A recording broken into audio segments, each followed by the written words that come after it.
भद्रं तन्नयासुवः। ॐ नमः शम्भवाय च मयोभवाय च नमः शङ्कराय च मयस्कराय च नमः शिवाय च शिवतराय च।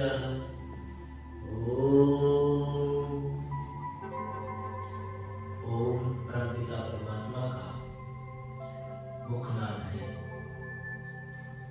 ये ऋषि मुनिजन सभी ओम का उच्चारण किया करते थे। ओम में 3 अक्षर समाये हुए हैं, आ, उ और मा। आ का वाचक ब्रह्मा है। ब्रह्म का अर्थात ज्ञान, ज्ञान अर्थात ईश्वर की उपासना। उ अर्थात विष्णु का वाचक है, जिसे हम कंठ के द्वारा उच्चारण करते हैं। माँ अर्थात रुद्र, शिव, शिव का वाचक है, जिसे हम तालु मध्य के द्वारा उच्चारण करते हैं। तो ओम के उच्चारण करने से अनेक प्रकार की ग्रंथियां होती है, मन शांत होता है, मन एकाग्र होते हैं और अनेक प्रकार की हमारे अंदर जो विषय तत्व होते हैं वह समाप्त हो जाते हैं। तो आइए हम उस परमपिता परमात्मा का नाम लेते हुए ओम की ध्वनि अर्थात उसकी प्राणायाम करेंगे। 3 बार हम गहरी लंबी सांस को भरते हुए ओम का उच्चारण करेंगे।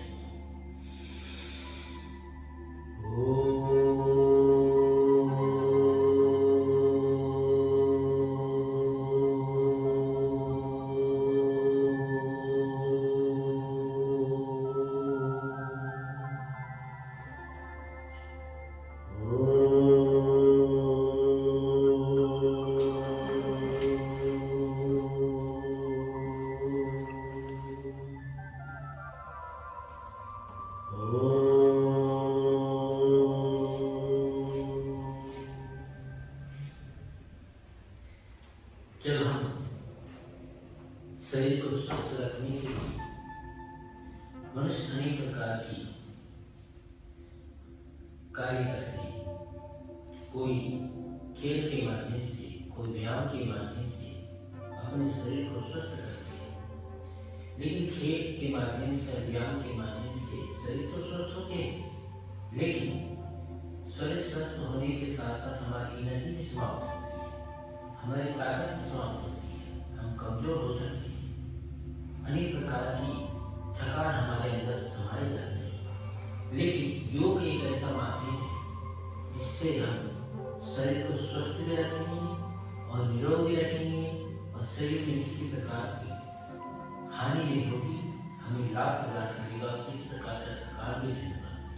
तो आइए सबसे पहले हम योग मुद्रा आसन करते हैं। आइए बच्चे, आप लोग योग मुद्रा आसन करेंगे।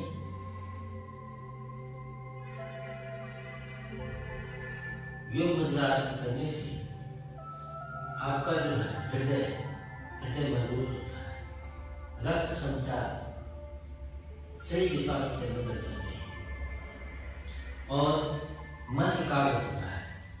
मन एकाग्रता से मन आप किसी भी कार्य को अच्छी तरह से सफलतापूर्वक उस कार्य को कर सकते हैं।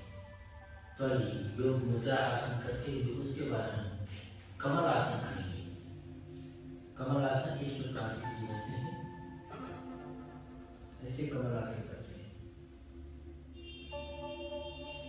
इस आसन को करने से अनेक प्रकार की जो भी हमारे अंदर सबसे पहले तो मन में एकाग्रता बनती है, मन हमारा एकाग्र होता है, हृदय मजबूत होते हैं, फेफड़े हमारे फेफड़े की शक्ति पावरफुल होते हैं और मन में किसी प्रकार की अनेक प्रकार की जो भ्रांतियां होती है, काम, क्रोध, लोभ, मोह, ये सभी बातें समाप्त होती हैं।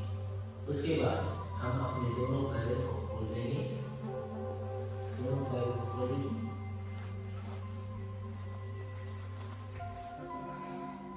और दोनों पैरों को घुमाएंगे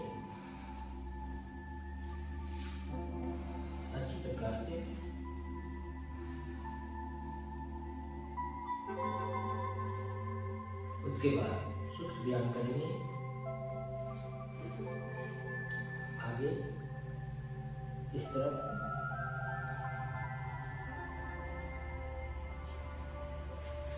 इस क्रिया को करने से अगर किसी व्यक्ति को कमर में किसी प्रकार का पेन हो वह समाप्त हो जाता है और शरीर के अंग मजबूत होते हैं। तो ये उसके बाद हम वज्रासन में बैठेंगे।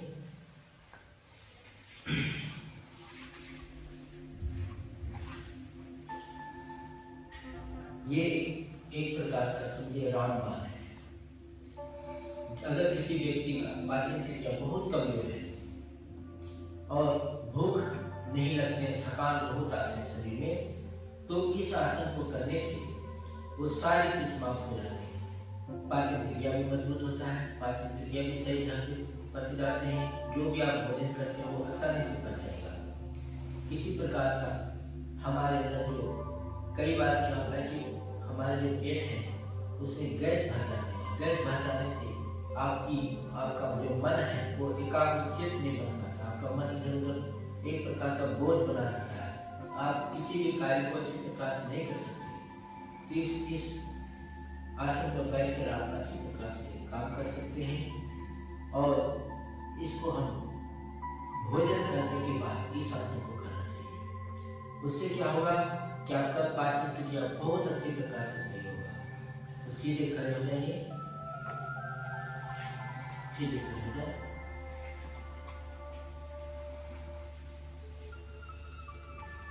अगर मान लीजिए कोई भी काम नहीं कर पाते हैं, आपके पास समय नहीं है, समय न रहने के कारण आप अनेक प्रकार के व्यायाम नहीं कर पाते हैं। लेकिन सूर्य नमस्कार आसन एक ऐसा आसन है जिसे करने से हमारे अंदर जो भी बीमारियां हैं, जो भी कमजोरियां हैं, वो सारी समाप्त हो जाएगी। इसमें 12 आसन होते हैं। 12 आसन को 6 बार ऊपर से करते हैं, फिर उसे पुनः उसी आसन को उसी स्थिति को दोबारा करते हुए आगे की ओर बढ़ते हैं। तो पहला स्टेप, हाथ जोड़िए,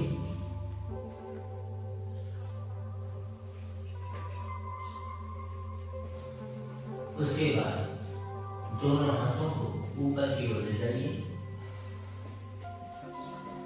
सांस को ऊपर की ओर खींचते हुए, उसके बाद दोनों हाथों को पीछे की ओर ले जाइए।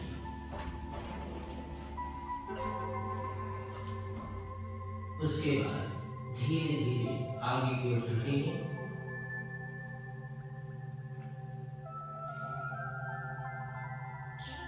देखिए ये जो है 90 डिग्री का कोण बनता है। 90 डिग्री की कोण बनने से हमारे जो पैर है, ये पैर एक खिंचाव होता है।